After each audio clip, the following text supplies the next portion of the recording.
Hello everybody, and welcome to the Hunter Gatherer channel, or welcome back to the Hunter Gatherer channel. It's been a while. It's been about 60 days since I've edited a video and posted one, and most of that is just because life has been really busy. I have recorded some video, and I have about a little over 30 videos on my computer to edit, and I was just sitting down, as you can see, just getting ready to edit a video, and I thought, you know what, I probably should throw something up there just to let you guys know what's been going on. Today is January 8th, and since November 15th, I've been running pretty crazy and kind of ragged.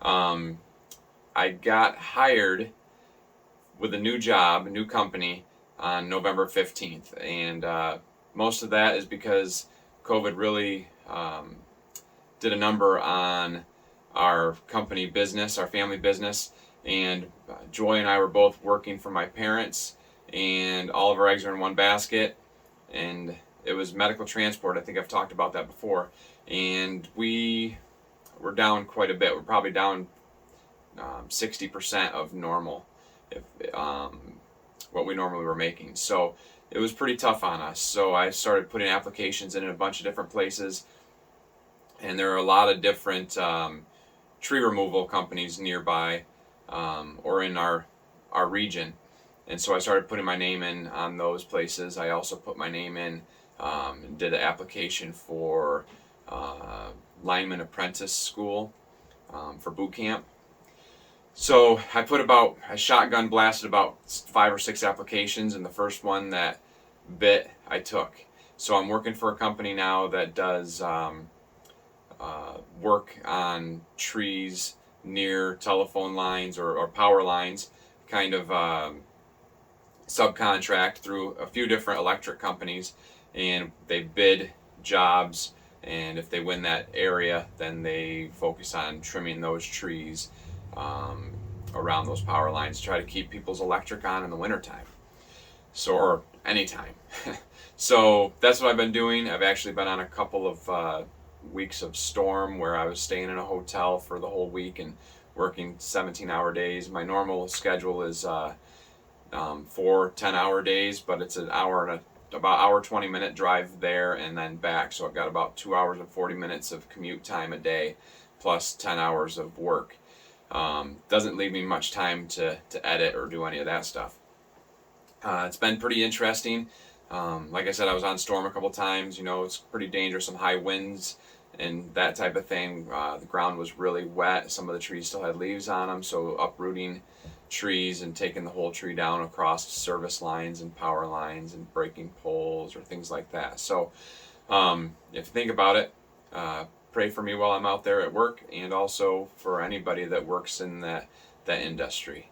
I did get out a few times. I think I only got out like 3 times during regular season, and I might have taken my safety off once, but I can't remember.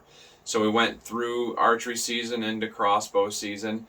I have a video, at least one or, well, I probably have about 4 archery videos and a crossbow video to edit, but I was successful during crossbow, so look forward to that video. Then we went from crossbow into gun season. This is what I carried during regular gun season most of the time. My Tikka T3 in 270, and then I carried this on a day. This was the day that I was hoping to get a shot, but didn't happen. Like I said, I think I only did 3 or 4 days of regular season this year. And then it got into muzzleloader season, and this is what I carried. Optima Elite. Brielle hunts with this during gun season because she's a lefty, and so she has a single shot with a hammer. And so we put the 270 barrel on for that. And then this is a 50 caliber. And I've got a few muzzleloader videos. There's a couple of opportunities, a couple of missed opportunities, and a couple of successful opportunities with this. We had a regular muzzleloader late season, and then they opened up a new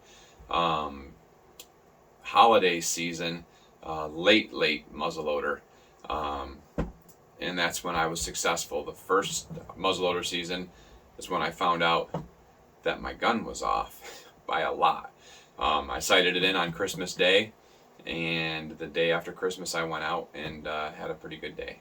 Now I'm working, like I said, I'm working with the tree company right now, but at the same time I had put in for lineman apprentice school, the apprenticeship through our local IBEW union, the International Brotherhood of Electric Workers, and the tree company that I'm with is in that union as well.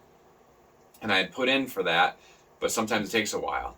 Well, while I was working, I'm still with the tree company now. While I was working with them, I kept on getting emails. Hey, we accepted your application. Hey, there's going to be a test pretty soon. It was really soon. I think they gave me like 6 days to actually know that I was available for the test, or that I had been chosen to take the test. So I had to study up on my algebra and on my reading comprehension and on my different, things like that. And I went and took the test on a Friday. They had told me on a Friday that the test was next Friday. Took the test and I passed it. I had wished that I was hoping to do better, but they said it didn't matter. You needed at least a 3 out of 9 or 3 out of 10 to pass, and I scored a 7. I wanted to score higher. Everybody says why. It's just because I that's the way I am. So anyhow, I passed on a Friday. I got an email on Friday afternoon that I had an interview on Wednesday, and so I had to go and do the interview. Mind you, the interview and test were about 2.5 hours from my house, or 2 hours and 20 minutes. So I ended up having to stay over there in a hotel. At that time I was on Storm up in Buffalo, so I had to leave from there to go to that, then get back to Storm. Anyhow, took the interview, and at the interview they said there was already 281 people on the list for boot camp, and I asked how many people can go to boot camp, and their boot camps, they hold 30 people. There was already 281 people. We had like 30 people test, and they had other people. When we came to the interview, there was 19 people with me with my interview. There was more people in the afternoon, so I figured there had to have been at least another 30 to 40 people that were interviewing, and so I figured that's going to take it over 400, like 420 people on the list. So the interview is weighted. They have they give you a score. There was 6 people on the panel, and I was thinking, man, I don't know how good I'm going to do on this, how well my interview skills are. I've only done a few interviews in my life, but that was a few weeks ago, and on this past Tuesday, I got a phone call that said, hey, there's a boot camp January 28th. Are you interested? So that means my interview was good enough to put me in the top 30 out of the 420 people. And I said, yeah, I'm interested. So right now, I have 3 weeks left working for the tree company, and then I'm going to be going to boot camp. It's a 10-day camp, learning how to climb poles and a lot of the safety and things like that. And if you make it through boot camp, then you are an apprentice. And the apprenticeship lasts for like 3.5 years.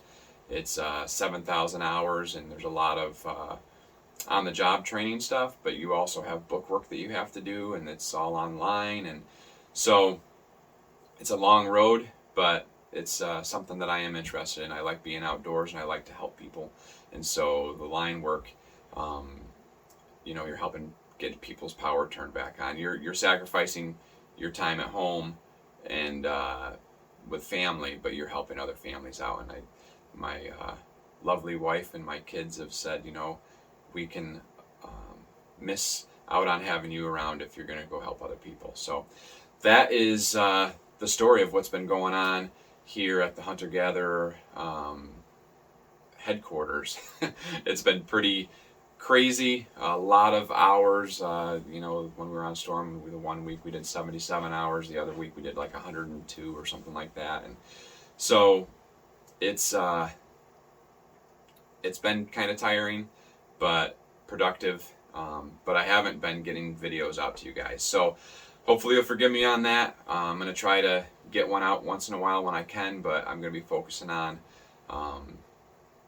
taking care of my family and the new job and the new career.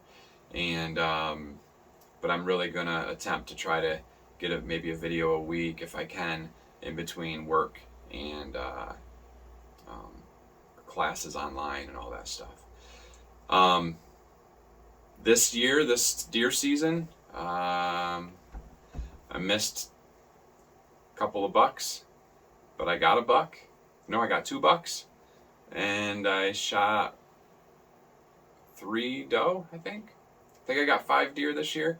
One was for my aunt. Oh, I did get one during regular gun season. I'm wrong. I got one for my aunt.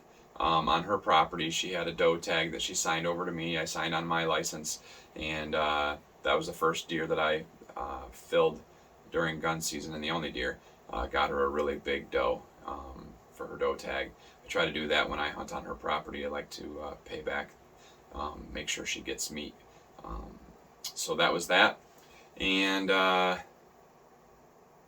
we had an okay season, even though I wasn't out that much, and I really wish I would have gotten the big buck. I wish I would have known that my muzzleloader was off. I always say make sure you shoot before you hunt, and I had sighted in the muzzleloader the year before, and I never sighted it in this year. I sighted everything else in, but the muzzleloader ran out of time and it bit me. So anyhow, that's what's going on. Look forward to those videos coming up. We got a lot of different ones, different hunts that worked out well. And if anybody's been following the time that I've taken taking Landon out, Landon may have gotten his first deer this year, and I may have gotten it on video. So keep an eye out for that too. Well, that's going to be it. I'm hoping you guys are having a good new year. That we're praying that 2022 will go a little smoother than 2021. But either way, I believe God's in control, and that as long as we're living for Him, that we have victory. So that being said, I just want to let you guys know that we love you, God loves you, and we will see you on the next one. Thanks for watching. If you would, hit that like button, and if you haven't yet, hit that subscribe button, and we'll keep bringing them to you. See you guys later.